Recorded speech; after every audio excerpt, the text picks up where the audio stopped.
welcome back, Marie. Welcome back, Jodie. New school year about to start. How are you feeling? Oh, I've had a lovely summer. What about you? Yeah, it's been great. And I got some really good results at the GCSEs, which is really pleasing. Same. One of my favourite students got a 7. I know we're not supposed to Oh, have favourites, but I so do, and I'm so proud of her. that is amazing. That Yeah, is an amazing grade. Mine all got 6s, which was brilliant. brilliant. I finally moved into my new house as well. Yay! I'm so pleased for you, Jodie. It's been quite a difficult process, hasn't it? It's been a journey since it was Yeah. way back in January, wasn't it, that this started, as our regular listeners will know. So Of yeah, course. nice to finally be in. Well done. Congratulations.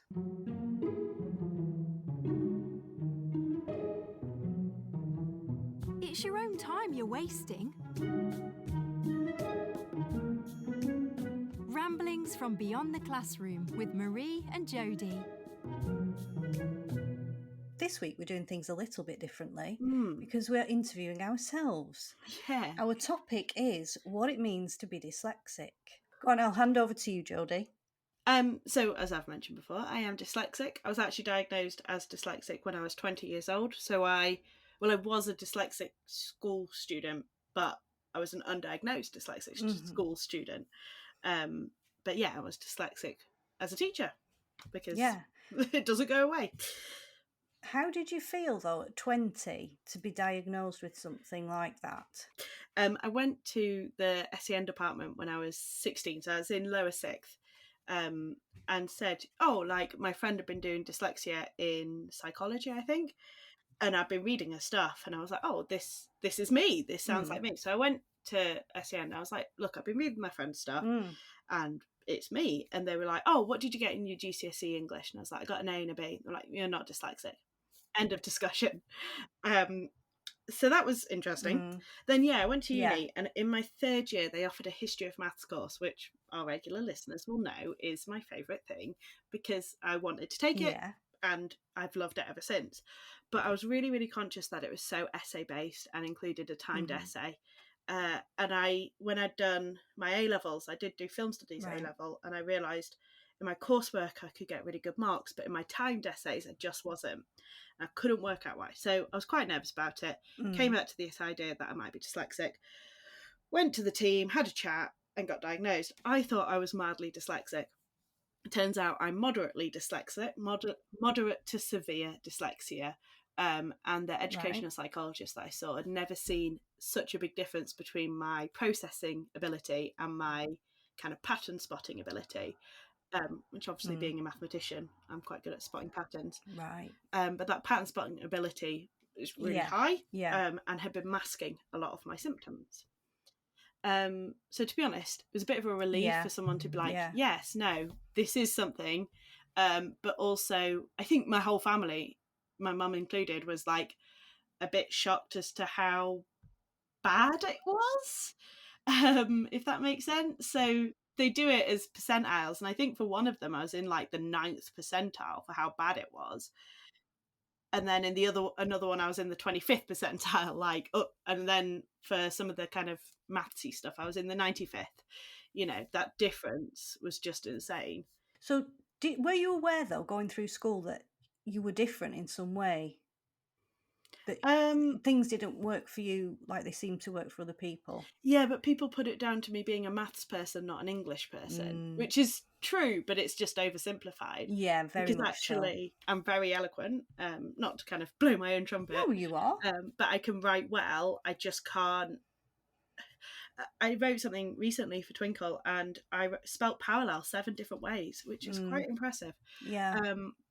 Some of them were just like I read it through and didn't notice any of them because they all had the right letters. Yeah. But kind of. So I kind of realised I was different, but I just thought it was because I wasn't very good at English, which actually isn't the case. Isn't true. And I know that sounds stupid, having said I got an A and a B, but the school that I went to, a B was considered mediocre, if not bad, because everyone got A stars than A's. Right. So I just thought I was a bit less intelligent than others, which is just not true. Well, do you feel like you've overcome that feeling now, though, now that you know? Yeah, and actually it's something that being a teacher massively changed because kind of, and I've talked about it a lot with people who went to the same school as me, my friends, and also, some of the rowers, that from my school, because everyone's getting, as it was, A stars and A's, and now 7, 8, 9, you feel like a C is not good enough. Yeah. And that's just categorically wrong. But yeah, it gave me this massive inferiority complex. Yeah, I can imagine.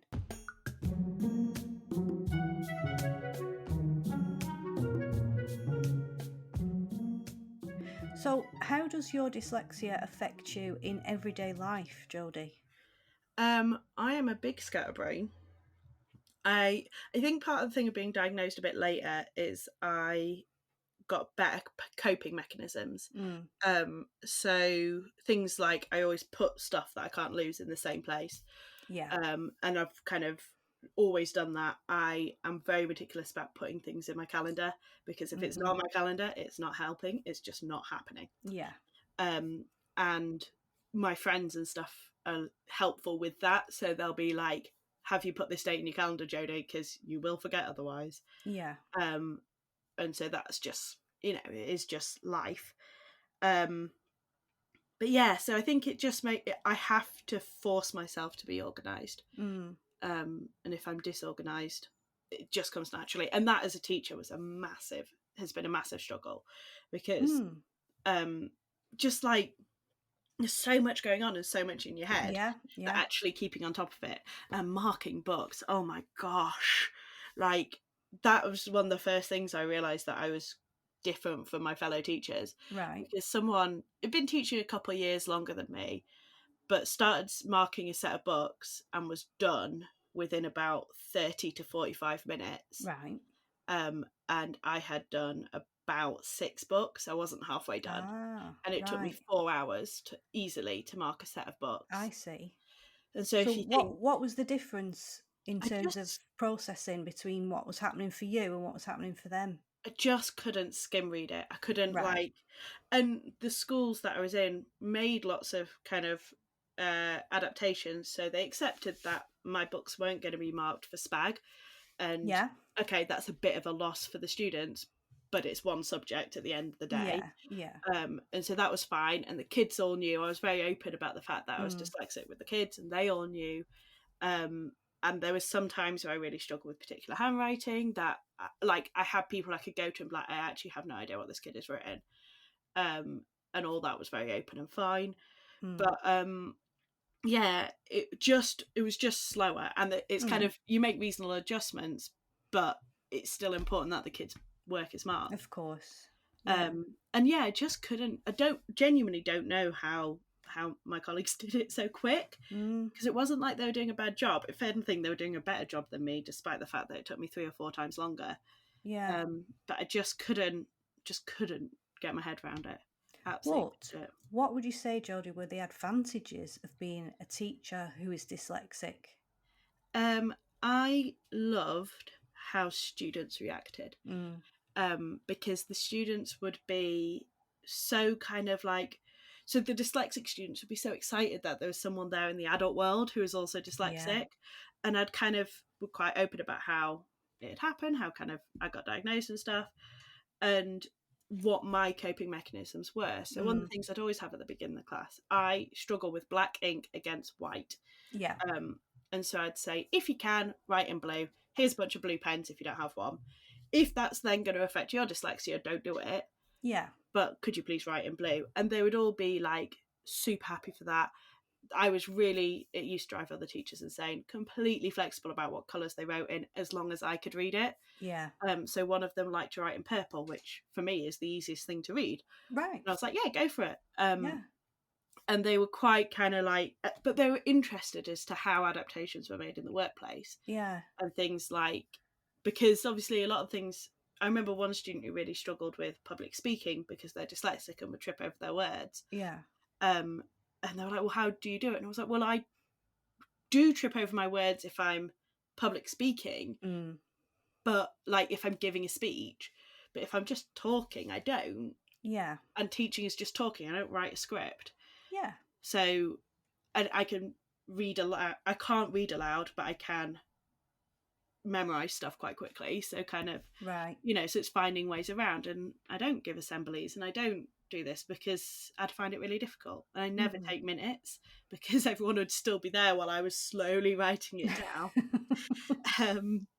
It'd be like twice as long as any other meeting. Nobody wants that.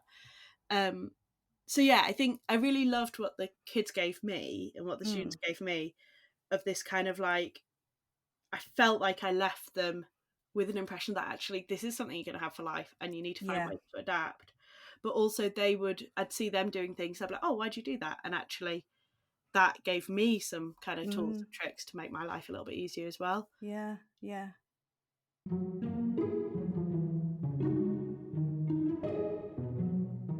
It's your own time you're wasting. So why not stick the kettle on, put your feet up and have a cuppa? Ah, bliss. Now, Marie, our listeners might not know that you used to be a Senko. Kind of given my story of what did you get in your English GCSE, is that different now? I hope so. I think there's a lot more awareness now generally that pupils can come in with specific learning difficulties, and teachers generally spot them much quicker, but people still fall through the gaps. And what I found with any special need, really, whatever it was, you can read all the books you like and you can do all the studying you like. You will never meet that person who's the typical dyslexic or whatever it might be. Absolutely. So I think for teachers, the most useful thing is to find out the specifics that pupil either has strengths in or maybe needs to work on, and then work with that. Because you can't go, oh, you're dyslexic, so if we give you a yellow overlay, you'll be fine. It doesn't work like that at all. But although adaptive technology is absolutely amazing now. I mean, you can dictate things and it will write it for you. And in the old days, if you had an accent of any kind, especially a northern accent, the dictation just wouldn't understand what you were saying. But that's come on a long way from then. So I think there's a lot more opportunities for people with dyslexia and other specific learning difficulties to keep absolutely on the same at the same pace as their peers now, because there's a lot more awareness, there's a lot more technology, but you never ever get that, oh, he's a typical dyslexic or whatever. You've got to work with the individual, find out what their needs are, and just do that. So in some ways, for me as a Senko, a diagnosis didn't matter because I was always just assessing what I saw in the classroom and finding ways to help that pupil overcome the barriers, because that just seemed what was logical to me. I think as well there's a lot more awareness of, well, kind of neurodiversity in general, isn't there? Because some people, including myself, consider dyslexia a type of neurodiversity. Other people are really opposed to that, and I think it kind of just depends what's right for you as a person. But once you kind of get one neurodiversity diagnosis, quite often you get a bunch, kind of like everyone knows that autism and ADHD quite often go hand in hand. But so do dyslexia and ADHD, or dyslexia and autism. And, kind of having that awareness that, okay, yes, they've got this, but they might also have this and that's right, all this other stuff. But I mean, my dad was diagnosed as dyslexic when he was 60. Oh wow. And he got a co-diagnosis of dyspraxia with that as well. And weirdly, he just managed all his life to get other people to do things for him. So in his working life, he worked in a team, and he said, I couldn't have done it if I didn't have my team around me who knew what my strengths were. They knew what I couldn't do, and we all supported each other. So he was lucky in that sense. I do think there may be a lot of older people out there with issues about their self-esteem, feeling low about their self-esteem, feeling that they're failures, who are undiagnosed, basically. And I think the thing is, I like having a diagnosis because it's a shorthand. But actually, it's so much more nuanced than that. And kind of, until you get to know me, you won't know what is easy for me, what's hard for me. But it's a good shorthand. But like, you know, it's so much more complexity than just, yeah, I'm dyslexic. But it's an easy way when I start a new job to be like, I'm dyslexic. Yes, This is what I exactly. need. Yeah. And most people are absolutely supportive. Of course Mm. they would be. But yeah, it's kind of like, it's not as simple as dyslexia means you can't read good or whatever. Yeah, exactly. Or you You know, write your letters backwards. exactly. And And it's for the same me, the other way around. Just because someone's struggling with reading or they're writing the letters backwards doesn't mean they're dyslexic either. yeah, absolutely. And if you look at me and my brother, I learned to read when I was like 4, I think, 4 or 5. It was before I went to school. My brother didn't learn to read till kind of 7 or 8 and didn't read for Oh, pleasure until Harry Potter came out, actually. interesting. And then, but I mean, I do suspect my brother's dyslexic, but actually I'm the one that's been diagnosed, despite the fact that I was a good reader, you know, and I kind of plateaued at about 13. And I Yeah. like reading books for young adults because, Yeah. if nothing else, they're not depressing. But like, and I reread books a lot, which is something that I didn't realize was a sign of my dyslexia. It's really great superpower, to be fair, because I can reread a book and be like, oh, I've never read this before, because I'll have just missed bits out. But yeah, Right. So you could read a murder mystery and not know who done it. absolutely, yeah, it's a Yeah. great superpower.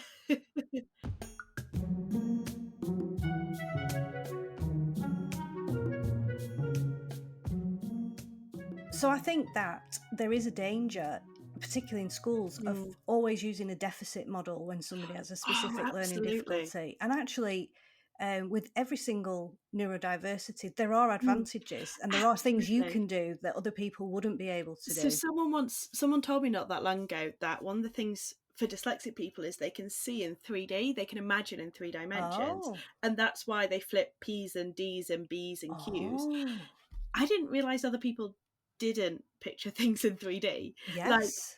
I just so kind of, and they made me do this test that was like, oh, picture a car, now turn the car over and stuff. And I was like, but that, why would you not imagine in 3D? Yeah, Because yeah. like, but I was looking at the set changes for a show that I'm doing, which requires all these door movements, because it's like it's our house, so it's like a split plot thing.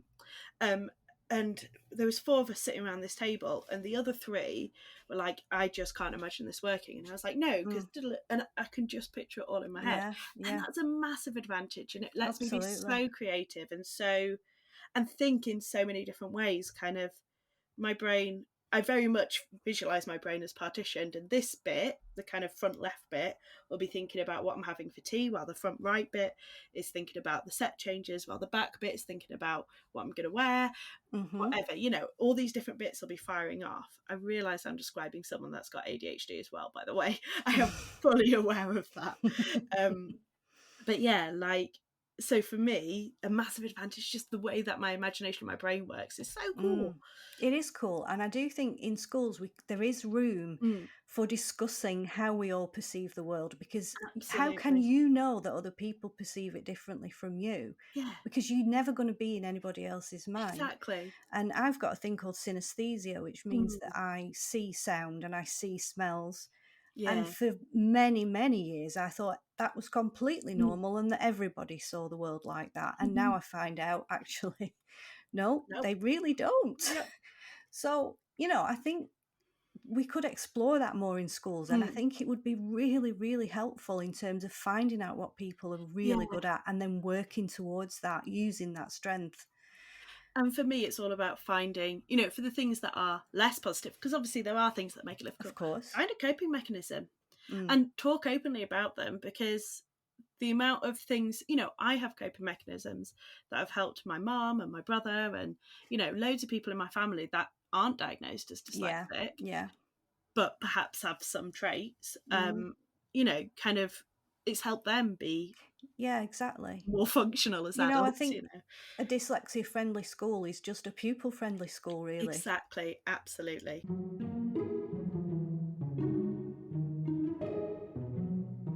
It's your own time you're wasting. Ramblings from beyond the classroom with Marie and Jodie. There's not a lot they don't know about teaching. I have absolutely loved recording this episode. It's one we've talked about for a long time, isn't it? Yeah. And right when we started this podcast, we were like, this is what we want. Yeah, so interesting. Yeah, so thank you for interviewing me. You're welcome, Jodie. Nice to have you as a guest. If anyone does have any questions about being a dyslexic teacher or anything like that, get in touch via any of our social media platforms, or you can email us at beyondmailbag@twinkle.co.uk. I'll happily answer any questions, or if you're kind of struggling at work, just get in touch and I'm by no means an expert, but I can talk about my own personal experiences. Yeah. And I think that's important, Jodie. Through you being open about it, I think that allows other people to feel they can talk about it as well. Absolutely. And if you take one thing away from this episode, I think it has to be what Marie said. A dyslexia-friendly school is a pupil-friendly school. So thank you so much for joining us. And thank you, our listeners. Yes, we'll see you again in 2 weeks. Don't forget to like and subscribe in the meantime. Bye. Bye.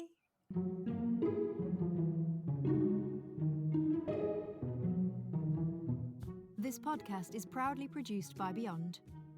Please bear in mind the views and opinions expressed are those of individuals and may not represent those of Beyond or Twinkle.